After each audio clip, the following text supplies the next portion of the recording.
तुम से तुम तक में आ गया है फिर से एक बहुत इमोशनल मूड।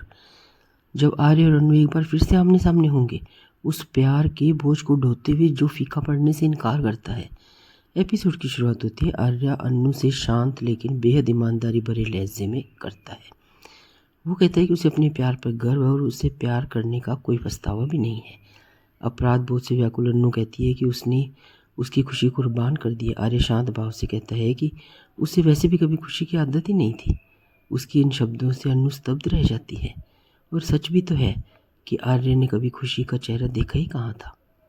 इसके बाद में आर्य कहता है कि उनका प्यार निस्संदेह पवित्र रहा है और वो आर्य की भावनाओं को अनु सुनती है, देखती है और अपने आंसुओं को रोकने की बहुत कोशिश करती है। बाद में मोहित अनु से मिलने आता है और उसे शादी का कार्ड देता है।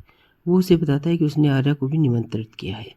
इस घटनाक्रम में एक और इमोशनल मुलाकात होने वाली है।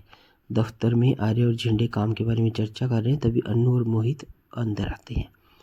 आर्य उन्हें साथ देकर आश्चर्यचकित हो जाता है। वो उनके आने का कारण पूछता है और मोहित खुशी खुशी बताता है कि वो आर्या को अपनी शादी में निमंत्रित करने आया है। जैसे ही कार्ड देखता है आर्य एक पल के लिए स्तब्ध निरीह प्राणी की तरह एकदम ठहर जाता है। फिर वो अनु की तरफ देखता है। मोहित बहुत ही प्यार से उसे फंक्शन में आने का इनवाइट करता है। आर्य बिजी होने का बहाना बनाता है और सिचुएशन को टालने की कोशिश करता है। मोहित फिर अनु से उसे मनाने के लिए कहता है और आर्य को याद दिलाता है कि अनु उसका बहुत रिस्पेक्ट करती है। आखिर मोहित के कहने के बाद अनु हिम्मत जुटाकर आर्य को शादी में आने के लिए इनवाइट करती है।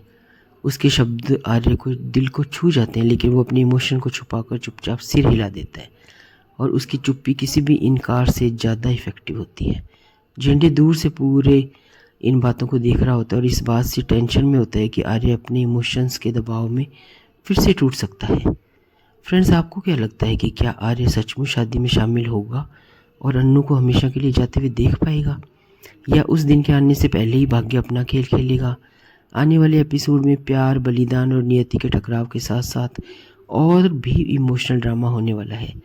तो हमारे साथ बने रहें और हमारे साथ बने रहने के लिए आपको हमारे चैनल को फॉलो, सब्सक्राइब करना पड़ेगा और एक लाइक तो बनता है फ्रेंड्स।